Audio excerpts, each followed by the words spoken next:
જેમનું નામ સંભળાતા જ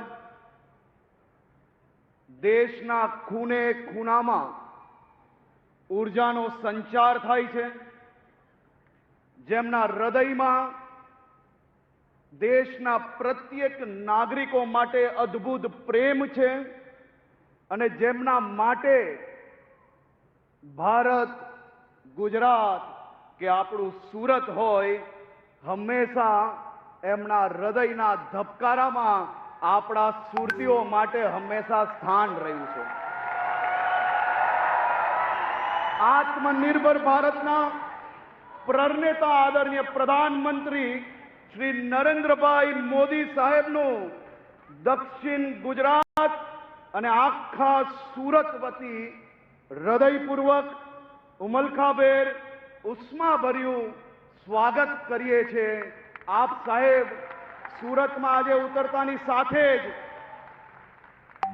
દેશની રક્ષા માટે મેક ઇન ઇન્ડિયા આપણા સૌના માટે ગર્વની વાત હોય એવા L&Tમાં દેશના ડિફેન્સના ઇક્વિપમેન્ટ જોવા માટે, નિરીક્ષણ માટે સાહેબ પહેલા ત્યાં ગયા અને પછી આપણા ગુજરાતના નાગરિકો માટે અનેક નવી વિકાસલક્ષી કાર્યોના ખાતમુહૂર્ત અને લોકાર્પણ કરવાના છે।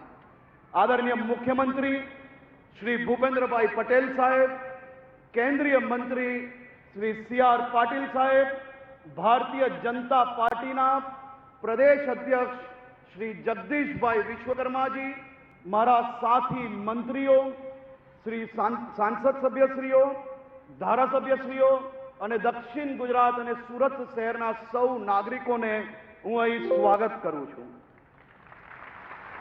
એમ તો મોદી સાહેબ જ્યાં જાય, કોઈ બી રાજ્યમાં જાય તે રાજ્યો માટે વિકાસ કાર્યોની ભેટ લઈને જતા હોય।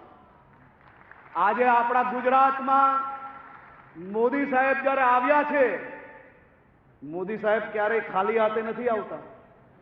આજે આપણા ગુજરાત અને ખાસ કરીને દક્ષિણ ગુજરાતના સુરત જિલ્લો, ભરૂચ, નર્મદા, નવસારી, વલસાડ અને તાપી જિલ્લાના વિકાસલક્ષી 18,000 કરોડથી વધારેની રકમની અનેક વિકાસલક્ષી ખાતમુહૂર્ત અને લોકાર્પણ થવા જઈ રહ્યા છે। ચાહે વડોદરા મુંબઈનો એક્સપ્રેસ હાઈવે હોય કે પછી હજીરાનો બ્રિજ હોય કે પછી નવસારીમાં હાઈટેક સબસ્ટેશનની વાત હોય, દુનિયાનું સૌથી મોટું ડિજિટલ સબસ્ટેશન એ આજે અહીંયાથી લોકાર્પણ થવાનું છે। આપણા સૌ માટે ગર્વની વાત છે। સાહેબ, આપે અવિરત વિકાસની જે રફતાર ગુજરાતને અને દેશને આપી છે, એ માટે આજે આખું ગુજરાત અને આખું દેશ આપને કોટી કોટી આભારી છે। આજે 5મી જૂન છે, વિશ્વ પર્યાવરણ દિવસ છે। આપણા સૌના લોકલાડીલા નેતા આદરણીય પ્રધાનમંત્રી શ્રી નરેન્દ્રભાઈ મોદીજી એ પર્યાવરણ પ્રેમી છે। આજે આપણે સૌ સુરતીઓએ આદરણીય મોદી સાહેબના સ્વાગત માટે સાહેબે જે દિશા સૂચવી છે એ જ દિશામાં આપણે સૌ લોકો આગળ વધ્યા છે। સુરત શહેરના મારા સૌ નાગરિકો ખૂબ મોટી સંખ્યામાં કાલે સાંજ સુધી 15,500 થી વધારે લોકોએ પોતપોતાના વિચારો પર્યાવરણ માટે કે પછી મોદી સાહેબ દ્વારા આ દેશમાં થયેલા કામો માટે આ અનેક પોસ્ટરો જે ચારે બાજુ સ્ટેડિયમમાં લાગ્યા છે, એ મોદી સાહેબના સ્વાગત માટે આ પોસ્ટરો અને જે દ્રશ્યો મેં મીડિયામાં જોયા, જોઈને આનંદ આવી ગયો કે ઘરમાં દાદા દાદીઓ જોડે પુત્ર પુત્રીઓ બી સાથે મળીને આ પોસ્ટર બનાવતા હતા આપણા મોદી સાહેબના સ્વાગત માટે। અને કોઈ બી પ્લાસ્ટિકના ઉપયોગ વગર આજે મોદી સાહેબના સ્વાગત માટે આ આખો કાર્યક્રમ દેશના રાજકીય ઇતિહાસમાં પહેલી વાર થતો હશે એવો કાર્યક્રમ, સંપૂર્ણ ગ્રીન પ્રોટોકોલનું ફોલોઅપ જોડે આ કાર્યક્રમ કરવામાં આવ્યો છે। કારણ કે મોદી સાહેબના દિલમાં સુરતના નાગરિકો માટે જગ્યા છે, તો સુરતના નાગરિકોના દિલમાં મોદી મોદી છે. ચારેય દિશામાં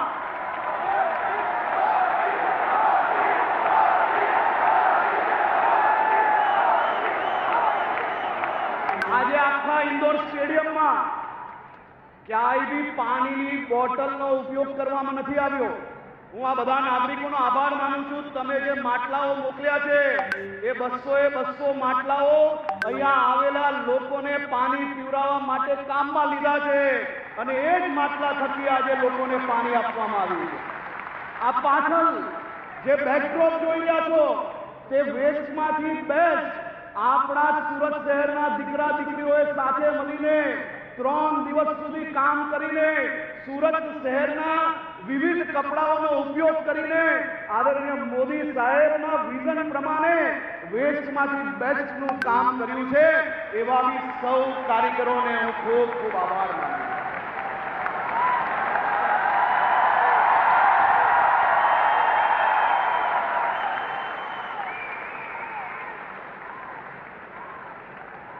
અને સાહેબ આપને તો ખૂબ ખૂબ આભાર માનવો પડે. આ રાજ્ય નહીં, દેશના પ્રત્યેક નાગરિકો વતી આભાર માનવો પડે. સાહેબે ઘરે ઘરે લોકોને વીજળી ફ્રી આપવાનું વિચાર્યું, પણ કઈ રીતે? સ્વમાન જોડે તમને સૌ લોકોને વીજળી તો મળે, પણ પીએમ સૂર્યઘર મફત વીજળી યોજનામાં આપણું ગુજરાત દેશમાં નંબર 1 ચાલે છે ભાઈઓ. અને કાલે જ આપણે તેના એવોર્ડો પ્રાપ્ત કર્યા છે. 5 એવોર્ડો આપણે ગુજરાતને મળ્યા છે.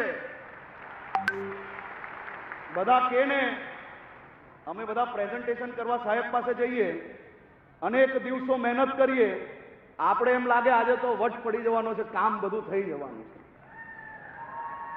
આપણે પ્રેઝન્ટેશન બતાડીએ પછી સાહેબ કંઈક એવું નવું લાવે કે આપણે ક્યારેય વિચાર ના આવ્યો હોય એવું આ પીએમ સૂર્યઘર વીજળી યોજના છે ભાઈઓ. આપણા બધા માટે આપણું ભવિષ્ય ઉજ્જવલ કરવાની આ યોજના છે. સુરત મહાનગરપાલિકા સાહેબ આ એવી મહાનગરપાલિકા છે જે ગંદુ પાણી ઉદ્યોગને રિસાયકલ કરીને વેચીને દર વર્ષે 140 કરોડ રૂપિયાની આવક કરે છે અને શહેરના નાગરિકોને બીજી સુવિધાઓ આપે છે. આજે સાહેબ મારા શહેરના સૌ નાગરિકો વતી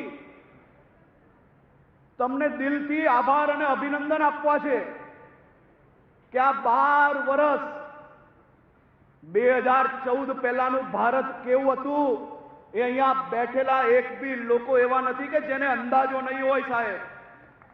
આ 2014 થી આજ સુધી જે વ્યક્તિએ આપણા સૌ માટે પોતાની જાત ઘસી લીધી હોય, રાત દિવસ એક કરીને આ દેશના વિકાસના કામ આગળ વધાર્યા હોય, એવા આપણા વડાપ્રધાન શ્રી નરેન્દ્રભાઈ મોદીએ પ્રધાનમંત્રી તરીકે આ દેશને 12 વર્ષ સુધી સેવા આપીને 12 વર્ષ પૂર્ણ કર્યા છે. ત્યારે આદરણીય પ્રધાનમંત્રી શ્રીને હું ખૂબ ખૂબ અભિનંદન અને આભાર માનું છું. આજે મોદી સાહેબ આવ્યા ને શું થયું? મોદી સાહેબ આવ્યા ને પછી કોઈ ગરીબને જઈને પૂછો કે આઝાદીના વર્ષ સુધી જે કાચા મકાનને તાડપત્રી નીચે રહેતું હતું સાહેબ, કોઈએ જીવનમાં આટલા મોટા વર્ગમાં જ્યારે આટલા ગરીબો રહેતા હતા ક્યારેય કોઈ પ્રધાનમંત્રીએ આવું સપનું જોયું ને સપનું સાકાર કરવાનું વિચાર્યું બી નતું. એવું આપણા મોદી સાહેબે કર્યું. 4 કરોડ પાક્કા ઘરો બનાવ્યા, 10 કરોડ શૌચાલય બનાવ્યા, 50 કરોડ ગરીબોના જનધન ખાતા ખોલ્યા, 10 કરોડ પરિવારમાં ઉજ્જવલા ગેસ જોડાણ પહોંચાડ્યું અને 80 કરોડ ગરીબોને મફતમાં રાશન આજે પહોંચે છે. એ આપણા મોદી સાહેબનું શાસન. સાહેબ ભારતને વિશ્વની 10મી અર્થવ્યવસ્થામાંથી 5મી અર્થવ્યવસ્થા બનાવી, 25 કરોડ લોકોને ગરીબી રેખામાંથી બહાર કાઢ્યા. યુપીઆઈ થી ભારત વિશ્વનો સૌથી મોટો ડિજિટલ પેમેન્ટ દેશ બન્યો. જીએસટી લાગુ કરી આખા દેશને એક બજાર બનાવ્યું. આયુષ્માન ભારત દ્વારા 50 કરોડ ગરીબોને 5 લાખ સુધીની મફત સારવાર અપાવી. જલ જીવન મિશન દ્વારા 15 કરોડ ઘરોમાં નલથી શુદ્ધ પાણી પહોંચાડ્યું. સર્જિકલ સ્ટ્રાઇક હોય, એર સ્ટ્રાઇક હોય, ઓપરેશન સિંદૂર હોય, એક એવા એક્શનો કે દુનિયા જોતી રહી ગઈ સાહેબ. 370ની કલમ નાબૂદ કરી અને કાશ્મીરને સાચા અર્થમાં ભારત સાથે જોડવાનું કામ કર્યું. 500 વર્ષની પ્રતીક્ષા પૂર્ણ કરી અયોધ્યામાં ભગવાન રામ લલ્લાનું મંદિર બનાવ્યું. કાશી હોય, અયોધ્યા હોય, કેદારનાથ હોય કે પાવાગઢ હોય, આપણી આસ્થાના કેન્દ્રોનું ભવ્ય જીર્ણોદ્ધાર કરાવ્યું. દેશમાં 500 નવા એરપોર્ટ, હેલીપેડ, એર સ્ટ્રીપ વિકસાવ્યા. અને આજે જ સાંજે સાહેબ આપણે વલસાડના લોકોને હવે સુરત સુધી નહીં આવવું પડે. બાજુમાં દમણમાં નવું એરપોર્ટ આજે લોકાર્પણ કરવા જઈ રહ્યા. વંદે ભારત ટ્રેન, રેલવેમાં પ્રવાસ કરતા સૌ લોકો જાણે છે કે વંદે ભારત ટ્રેન આજે વિદેશની ટ્રેનોને બી સરખાઈને એનથી બી ઉચ્ચ કક્ષાની ટ્રેન બનાવ્યું. એ આપણા મોદી સાહેબે બનાવ્યું. દેશના રાષ્ટ્રીય ધોરીમાર્ગની લંબાઈ એ બમણી કરવાનું કામ મોદી સાહેબે કર્યું. મોદી સાહેબે આ દેશને જ્યારે કોઈ બી અપીલ કરી હોય તો વડીલોથી લઈને બાળકો સુધી તમામ લોકોને એક શ્રદ્ધા હોય. આ દેશના પહેલા એવા વડાપ્રધાન છે કે જેમને મંત્રી, સંત્રી, તંત્રી બધાની આગળ પાછળની કારણ વગરની પેટ્રોલિંગો બંધ કરાવીને તમારા હકની ગાડીઓ બંધ કરાવવાનું કામ કર્યું છે. પરંતુ સાહેબ, તમે હવે આ દેશની ખૂબ મોટું, આ દેશના કરોડો લોકોની આશા હવે તમારા પર જ છે. અમે બધા જ પેટ્રોલ ડીઝલ જે નહીં વાપરવાનું હોય નહીં વાપરીએ, પરંતુ તમારી સુરક્ષા એ અહીં બેઠેલા એક લોકોની માંગણી છે. ભાઈ તમે જ મને કહો બધા, આપણા મોદી સાહેબે સુરક્ષાની કવચ ઓછું કરવા લેવાય? આપણે કોની જરૂર છે દેશમાં? આપણે બધા જ લોકો પેટ્રોલ ડીઝલ બચાવશો. અને સાહેબ, તમારો પ્રેમ અને તમારા ઉપર આ સૌ લોકોને કેવો વિશ્વાસ કે આજે ભર બપોરે મોદી સાહેબે એમ કીધું કે પેટ્રોલ ડીઝલ બચાવવાનું. 5 જ દિવસમાં ગુજરાતની મેટ્રોમાં, અમદાવાદમાં આંકડાઓ વધી ગયા. ગુજરાતની એસટી બસોમાં આંકડા વધી ગયા. સાયકલની દુકાનો પર સાયકલો વધારે વેચાવા માંડી. અને આજે બપોરે મોદી સાહેબના સ્વાગત માટે 18 જેટલા ગ્રુપો પદયાત્રામાં આવ્યા અને હજારો લોકો સાયકલ યાત્રા થકી આ ઇન્ડોર સ્ટેડિયમ સુધી પહોંચ્યા. મારી આપ સૌને વિનંતી છે કે મોદી સાહેબે આ જીવન, આ દેશ માટે કામ કર્યું. આપણા સૌ ઉપર અનેક ગણો ઋણ છે એમનો, પણ એ ક્યારેય ચૂકવવાનો મોકો નથી આપતા. આજે સુરત શહેરના લોકોને મોકો મળ્યો છે. આપણે સૌ લોકો પોતપોતાની જગ્યા પર ઉભા થઈને આદરણીય મોદી સાહેબને આ 12 વર્ષના ઐતિહાસિક શાસન માટે દિલથી આભાર માનશો.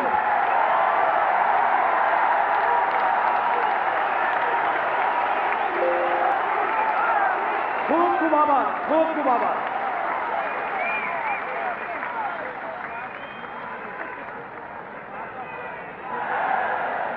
ધન્યવાદ.